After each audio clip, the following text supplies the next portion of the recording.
ఒంటరి ప్రయాణం కొంచెం బాధ పెట్టినా మనిషిని మహాత్ముడిగా మార్చే శక్తి ఉంది. నువ్వు కావాలనుకున్నప్పుడు ఏదీ రాదు. నీకు రావాలని రాసిపెట్టింది ఏదీ ఆగదు. రాలేదని కృంగిపోకు, వచ్చిందని పొంగిపోకు. జరిగేవన్నీ నీ కర్మలో భాగమే కాని జరిపించేదంతా ఆ భగవంతుడే. మనసును స్వాధీనపరుచుకున్నవాడికి తన మనసే బంధువు.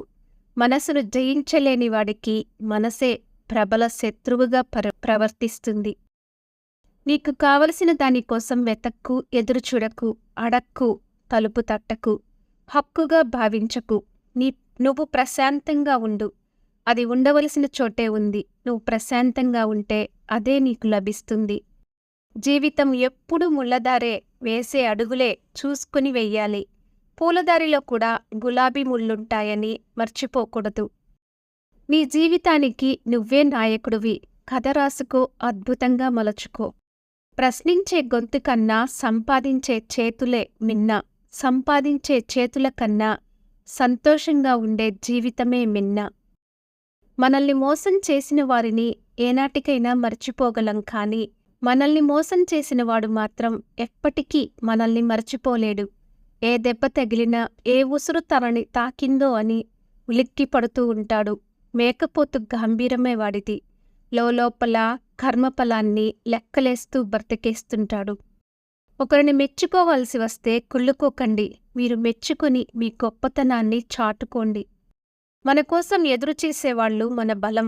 మనల్ని ఎదురు చూసేలా చేసేవాళ్ళు మన బలహీనత. ఎదుటివాని కష్టాలను మనం తీర్చలేకపోవచ్చు కానీ చిరునవ్వుతో మన కష్టాలను కాసేపు దూరం పెట్టొచ్చు. పోటీలో గెలుపోటములు ఎంత సహజమో ఒక ఓటమి మరో గెలుపుకు మలుపు కావచ్చు అనేది అంతే నిజం. నువ్వు నీ జీవితంలో ఏ లోపం లేనివాడిగా, ఖచ్చితమైన వాడిగా ఉండడం కంటే మానవత్వం కలవాడిగా ఉండడం గొప్ప విషయం. మాటలు రానివాడే కాదు, మనీ లేనివాడు కూడా జీవితంలో మౌనంగా ఉండాల్సి వస్తుంది. లక్షలు పెట్టి ముడిపడిన బంధం కన్నా మనసుతో ముడిపడిన బంధమే గొప్పది.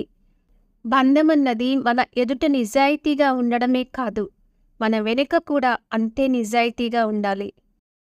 ఓడిపోయావని బాధపడకు, ఇంకొకసారి ప్రయత్నించు. ఈసారి నీకు భగవంతుడు తోడుగా ఉంటాడు. కొందరు మనల్ని దూరం పెడుతున్నారు అంటే వేరే వాళ్లకు దగ్గరవుతున్నారని అర్థం. Thank you for watching. For more interesting videos, please like and subscribe our channel.